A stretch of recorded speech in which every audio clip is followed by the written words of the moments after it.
May mga kwento ng misteryo at alamat tungkol sa pinagmulan ng isang isla ng mga higante sa Carles, sa Iloilo. Narito ang kwento ng misteryo at alamat sa Islas de Gigantes. Ito ang pinakatanyag na kwento at pinagmulan ng pangalan ng grupo ng mga isla. Sinasabing nakuha ng isla ang pangalang Gigantes, na nangangahulugang giants o mga higante sa Kastila dahil sa mga natagpuang napakalaking buto ng tao o huge human bones sa loob ng isa sa mga kuweba doon, partikular sa Bacuitan Cave sa Gigantes Norte. Pinaniniwalaan ng mga lokal na ang mga butong ito ay pag-aari ng mga sinaunang higanting tao na dating nanirahan sa isla. Sinasabing noong unang panahon, may isang higante na nanirahan sa kabundukan at paligid ng mga islang ito. Ang higante ay napakalaki at may pambihirang lakas. Isang araw, umibig ang higante sa isang napakagandang prinsesa na nakatira sa isang kaharian sa dalampasigan ng isla. Masyadong mahal ng higante ang prinsesa at nakatakda na sana silang ikasal. Ngunit bago pa man maganap ang kasalan, dumating ang isang pangkat ng mga pirata sa karagatan. Habang abala ang higante, dinukot ng mga pirata ang prinsesa. Nang malaman ng higante ang nangyari, buong galit siyang sumugod sa dagat upang iligtas ang kanyang mahal. Ngunit huli na ang lahat. Sa kasamang palad, namatay ang prinsesa sa kamay ng mga pirata. Dahil sa labis na kalungkutan at galit, nagwala ang higante.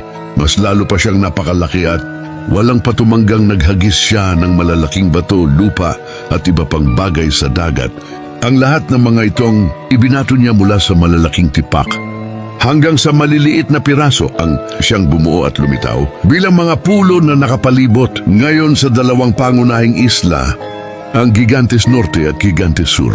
Ang mga islang ito ay naging paalala ng kanyang matinding pag-ibig, kalungkutan at ng pambihirang lakas na taglay ng higante.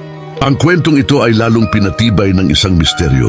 Nang dumating ang mga Kastila, natuklasan nila sa loob ng isang kuweba ng Bacuitan Cave ang mga napakalalaking buto ng tao na nakalagay sa mga sinaunang kahoy na kabaong.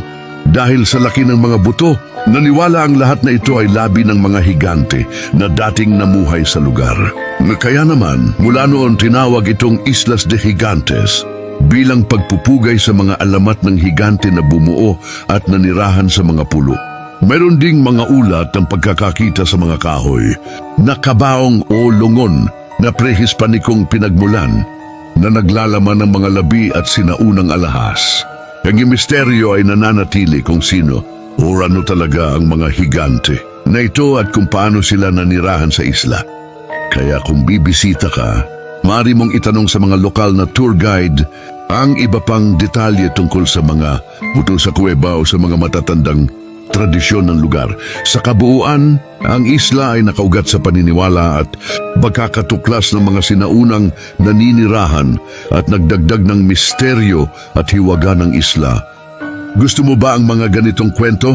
Halika at magsubaybay para sa kwentong hiwaga at kababalaghan.